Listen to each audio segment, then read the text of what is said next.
Halo, Assalamualaikum warahmatullahi wabarakatuh. Shalom, perkenalkan nama saya Grace Milani Pau dengan NIM 43225102 dari kelas 1C TKI. Di sini saya akan menjelaskan tentang impuls dan momentum mata kuliah Fisika Terapan. Baik, yang pertama saya akan menjelaskan tentang momentum.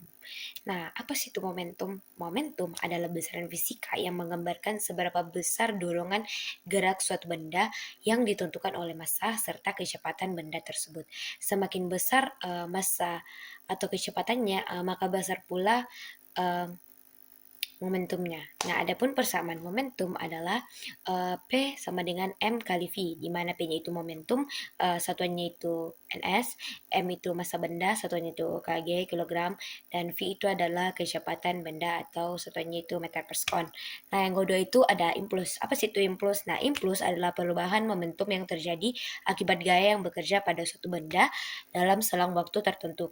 Nah, impuls juga menunjukkan seberapa besar dorongan yang diberikan oleh gaya selama waktu tersebut. Nah, adapun persamaannya adalah I sama dengan F kali delta T, di mana I itu impuls, satuannya itu ns, V itu gaya impuls, satuannya itu Newton, dan delta T itu adalah selang waktu gaya atau satuannya itu sekon.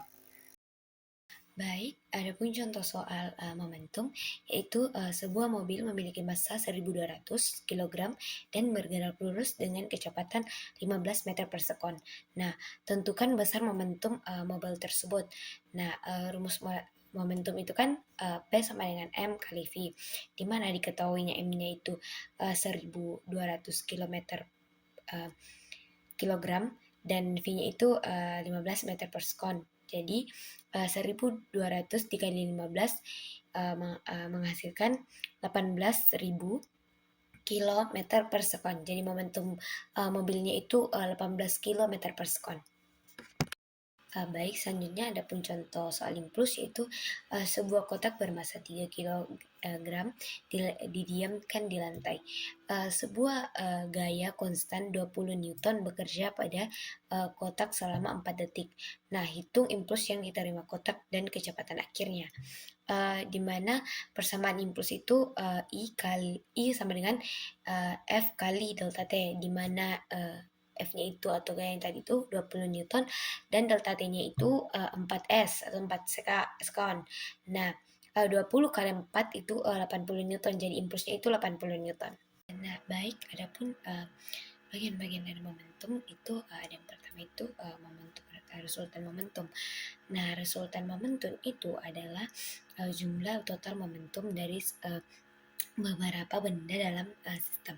Nah, resultan momentum dapat dihitung dengan menjumlahkan vektor momentum masing-masing benda. Baik, ada dua momentum resultan momentum. Yang pertama itu momentum membentuk siku-siku. Adapun persamaannya P sama dengan akar P X pangkat 2 ditambah P Y pangkat 2. Nah, yang kedua itu ada momentum tidak membentuk sudut siku-siku. Dengan persamaannya P sama dengan akar P1 kuadrat ditambah P2 kuadrat ditambah 2 kali P1 kali P2 dikali cos theta.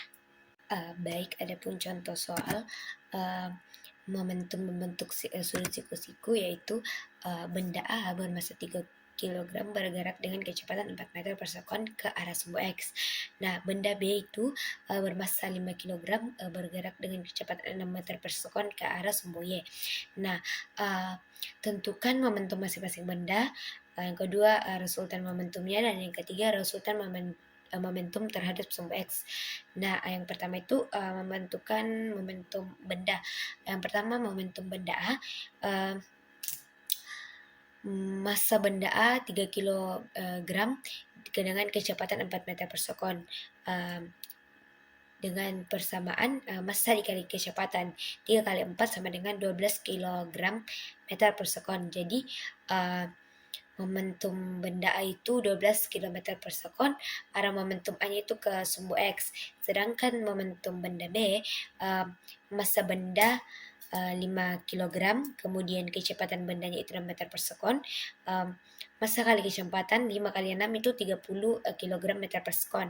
Jadi momentum benda B-nya itu 30 km per sekon. Jadi arah momentum B-nya itu mengarah ke sumbu Y. Baik, selanjutnya kita menghitung resultan momentumnya.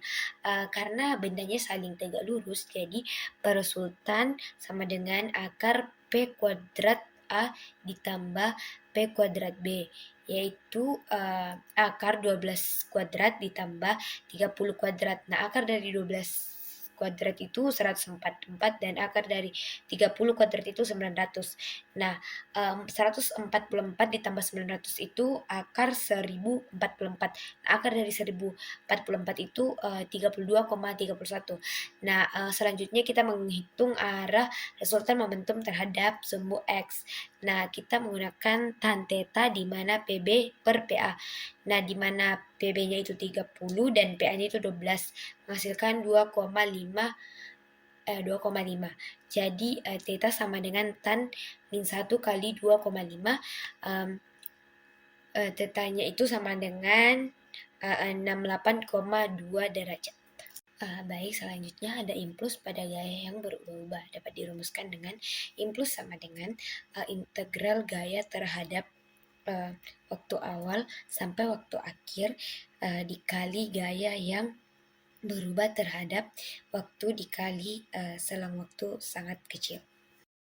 Baik, adapun contoh soal impuls pada gaya yang berubah-ubah, yaitu sebuah gaya yang berubah terhadap waktu dinyatakan oleh Ft sama dengan 6T ditambah 4 dalam Newton.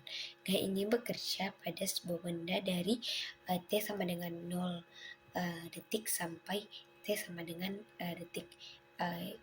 Hitung impuls yang diberikan oleh gaya tersebut. Nah, penyelesaiannya itu impuls sama dengan integral gaya terhadap waktu awal sampai waktu akhir dikali gaya yang berubah terhadap waktu dikali selang waktu sangat kecil. Nah, nilainya disubstitusi di mana impuls sama dengan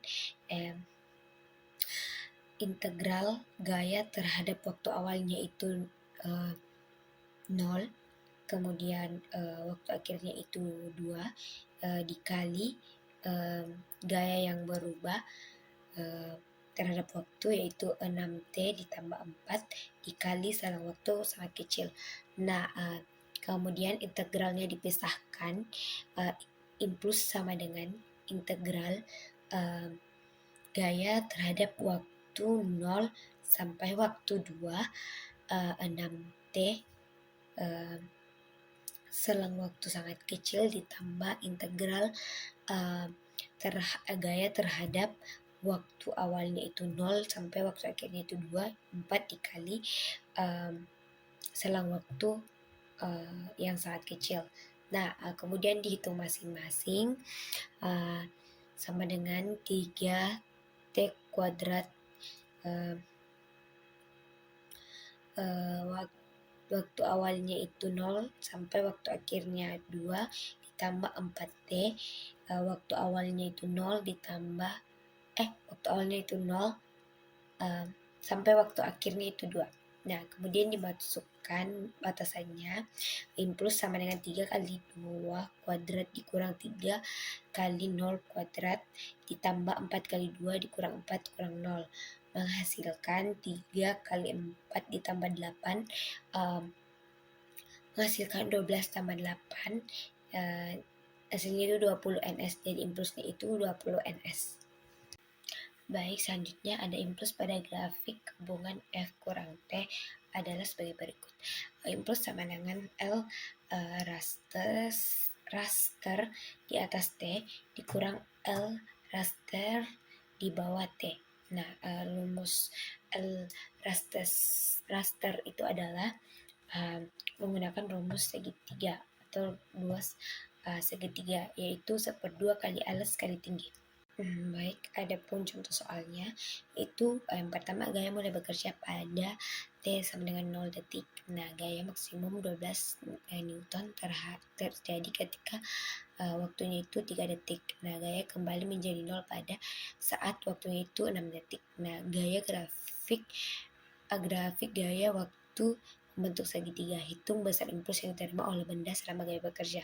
Nah, penyelesaiannya itu impuls sama dengan 1/2 kali alas kali tinggi, di mana itu alasnya itu 6 dan tingginya itu 12. Jadi impulsnya itu 36 ns. Baik, selanjutnya ada pun hubungan momentum dan impuls. Hubungan berdasarkan hukum Newton 2, di mana impuls sama dengan F kali delta T, impuls sama dengan M kali A kali delta T,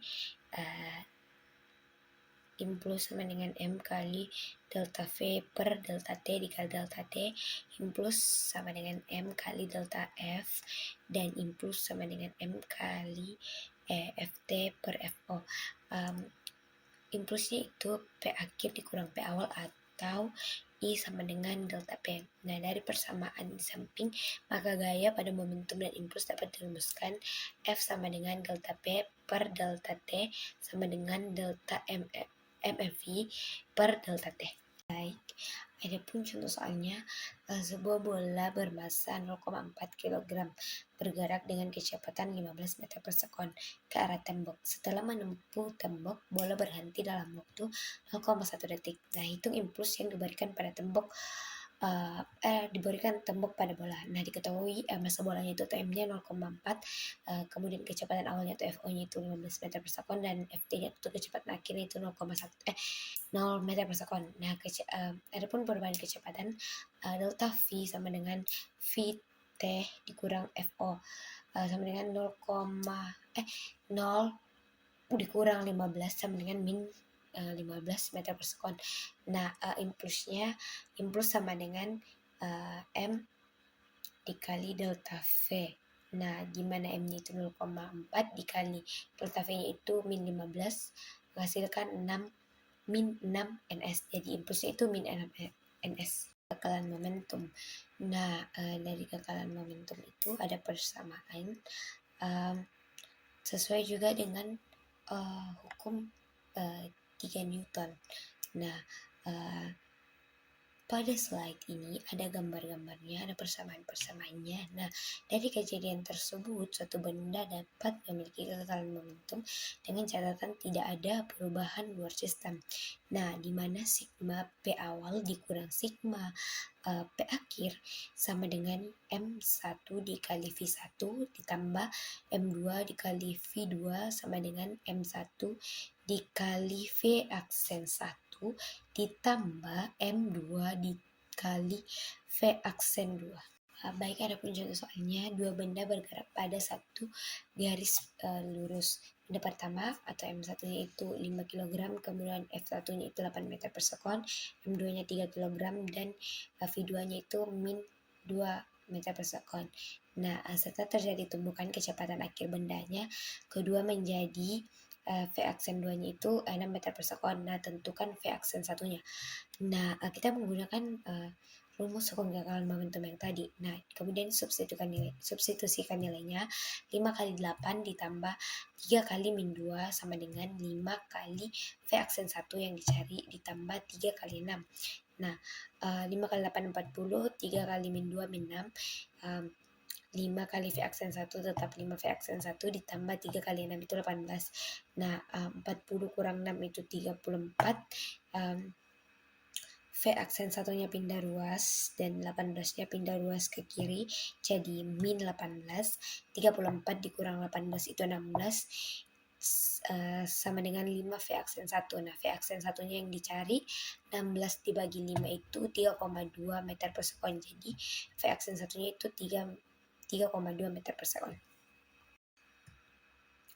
Nah, yang selanjutnya tumbukan pada berbagai lentingan. Nah, tumbukan adalah peristiwa bertemunya dua benda atau lebih dalam waktu yang sangat singkat sehingga terjadi perubahan kecepatan arah gerak atau bentuk benda akibat adanya gaya interaksi di antara benda-benda tersebut.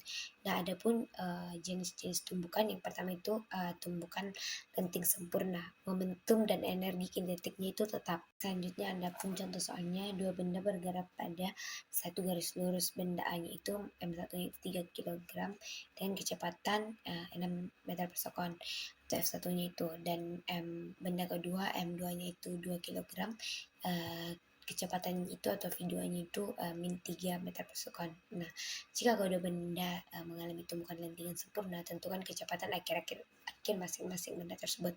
Yang pertama itu kita menggunakan rumus kekalahan momentum yang tadi. 3 kali 6 ditambah 2 kali min 3 sama dengan 3 V aksen 1 ditambah 2 V aksen 2, karena V aksen 1 dan V aksen 2 nya akan dicari. Nah, 18 kurang 6 sama dengan 3 V aksen 1 ditambah 2 V aksen 2. Nah, 12 dikurang 3 V aksen 1 ditambah 2 V aksen 2. Nah, itu persamaan pertamanya. Yang kedua itu menggunakan koefisien restitusi. E-nya itu sama dengan 1. Nah, V aksen 2 dikurang V aksen 1 sama dengan V1 dikurang V2. Nah, V aksen 1 dikurang V2 aksen 2 dikurang V aksen 1 sama dengan 6 kurang min 3 sama dengan 9. Nah, yang selanjutnya itu menggunakan sistem persamaan, yaitu dari dua persamaan itu V aksen 2 sama dengan V aksen 1 ditambah 9. Nah, disubstitusi 12 sama dengan 3 V aksen 1 ditambah 2 kali V aksen 1 ditambah 9. Nah, 12 sama dengan 5 V aksen 1 ditambah 18. 5 V aksen 1 sama dengan min 6. V aksen 1 sama dengan min 1,2 meter per sekon. V aksen 2 nya itu min 1,2 ditambah 9 sama dengan 7,8 meter per sekon. Jadi kesimpulannya, kecepatan akhir bendanya itu benda A itu min 1,2 meter per sekon, dan pada benda B itu 7,8 meter per sekon. Jenis tumbukan yang kedua itu tumbukan lenting sebagian atau momentum tetap energi kinetiknya berkurang. Dua benda bergerak pada garis lurus, M1-nya itu 4 kg dan F1-nya itu 5 meter per sekon. Nah, pada benda kedua M2-nya itu 2 kg dan V2-nya itu min 2 meter per sekon. Jika setelah tumbukan koefisien restitusi E-nya sama dengan 0,5, tentukan kecepatan akhir kedua benda. Nah, seperti yang pertama, menggunakan pertama momentum sebelum tumbukan. Nah, 4 kali 5 ditambah 2 kali min 2 sama dengan 20 kurang 4 sama dengan 16. Nah, kedua, hubungan kecepatan akhir koefisien restitusi. Nah, V aksen 2 dikurang V aksen 1 sama dengan E dikali V1 dikurang V2. Nah, V aksen 2 dikurang V aksen 1 sama dengan 0,5 dikali 5 kurang min 2 sama dengan 0,5 kali 7 sama dengan 3,5. Nah, kemudian selanjutnya masuk ke sistem persamaan. Nah, 4 V aksen 1 ditambah 2 V aksen 2 sama dengan 16 kekalahan momentumnya. Nah, F aksen 2 dikurang V aksen 1 3,5 itu koefisien restitusinya.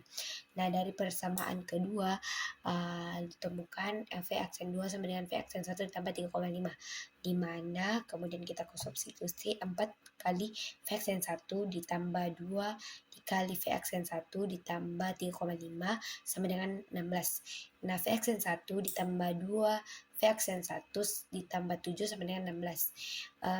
6 V aksen 1 sama dengan 9, V aksen 1 sama dengan 1,5 meter per sekon.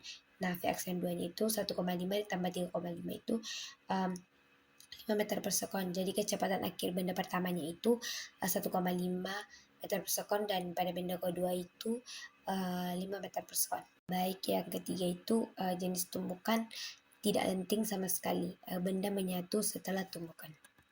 Baik, adapun contoh soal dua benda bergerak pada satu garis lurus.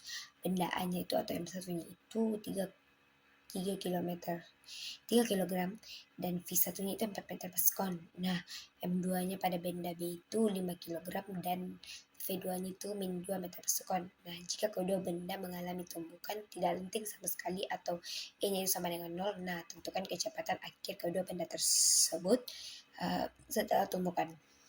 Nah, yang pertama itu momentum sebelum tumbukan. M1 kali V1 ditambah M2 dikali V2 sama dengan 3 kali 4 ditambah 5 kali min 2 sama dengan 12 dikurang 10 sama dengan 2. Nah, setelah tumbukan sama dengan 0, kedua benda saling menyatu sehingga V aksen 1 sama dengan V aksen 2 sama dengan V aksen. Nah, menggunakan hukum kekalahan momentum. M1 ditambah M2 dikali V aksen sama dengan M1 dikali V1 ditambah M2 dikali V2. Nah, 3 ditambah 5 dikali V aksen sama dengan 2, 8 V aksen sama dengan 2, V aksen sama dengan 0,25 meter per sekon.